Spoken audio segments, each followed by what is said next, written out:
one after the other, Indian students, the pattern is the same. It is an Indian student, they are studying in these universities and they have been killed. Only one person, the attacker, has been identified and the person has been arrested. What about the investigations that have been carried out for all these other people who have died, and they have still not been able to catch the person who is the culprit?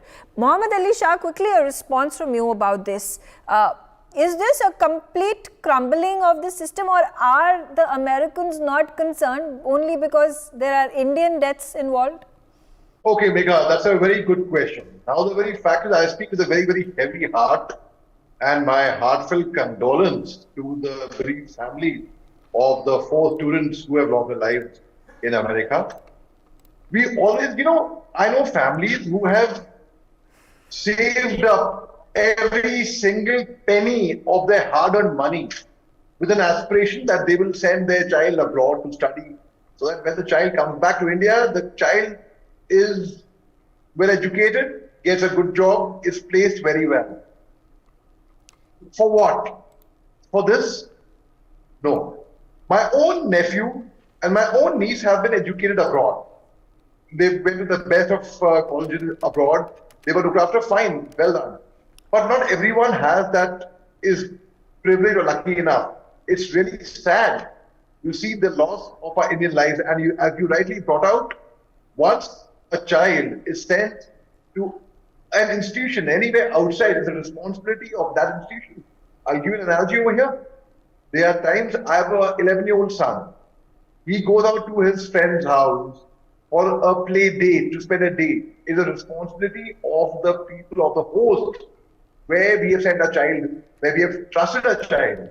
Similarly, it is the responsibility of the host country, in fact, is rather irresponsible. It shows a very irresponsible behavior when they do not even come out, and there's a full inquiry is not completed.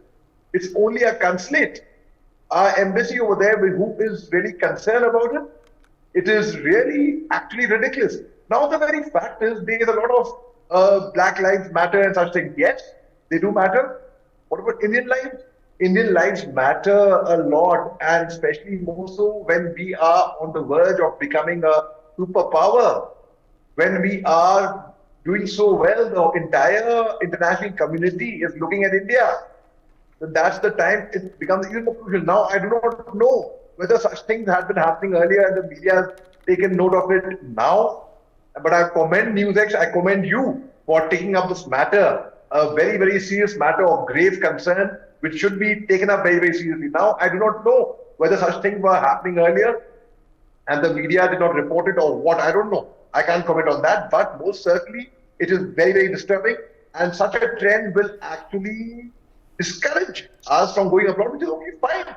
When we talk about brain drain, well, I think I was in conversation with Wing Commander Rakesh Sharma, Ashok Chakra, who went on space. He mentioned when he went on space and he came back, the Indian Prime Minister met him and he said, how did he find India? Sare jahan se acha Hindosita hamara. So I think our country is already very, very good. We have this perception.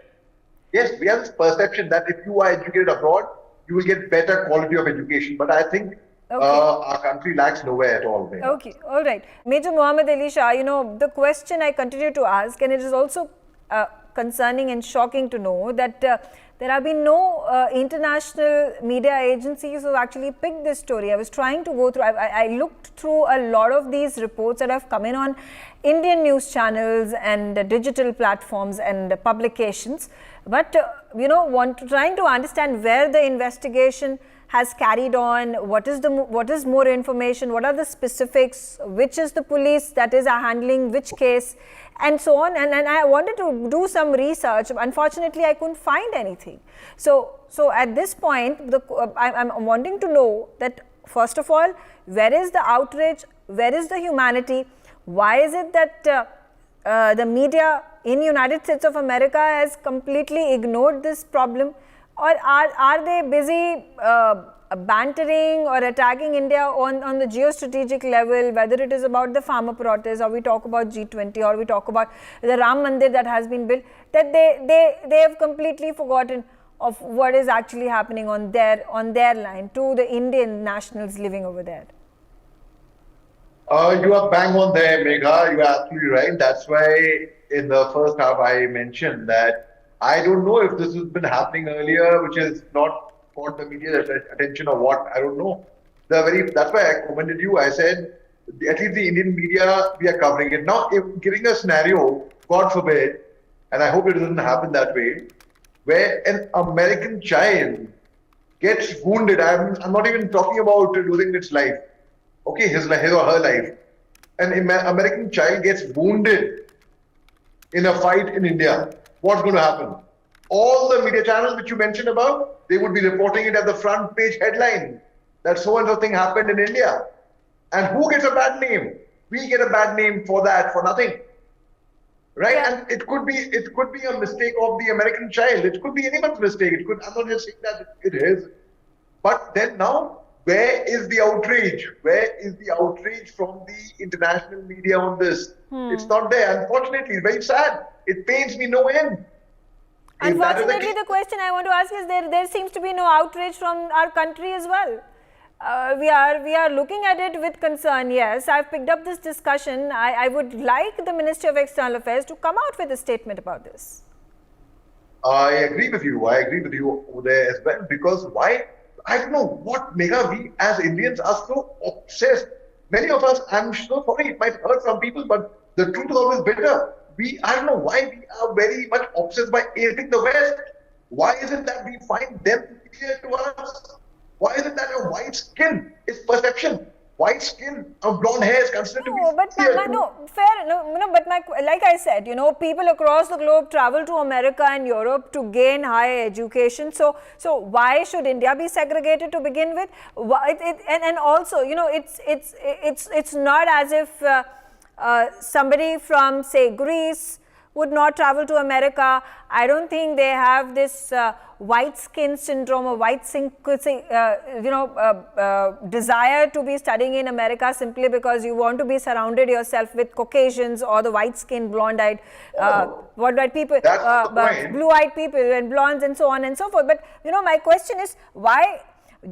Because these attacks have happened to Indian nationals in foreign soil, in America particularly this time around, why should Indians leave the country? Why should we be bowing down? Why should we these people, if it's a hate crime, they would want, they ideally want that Indians should be thrown out.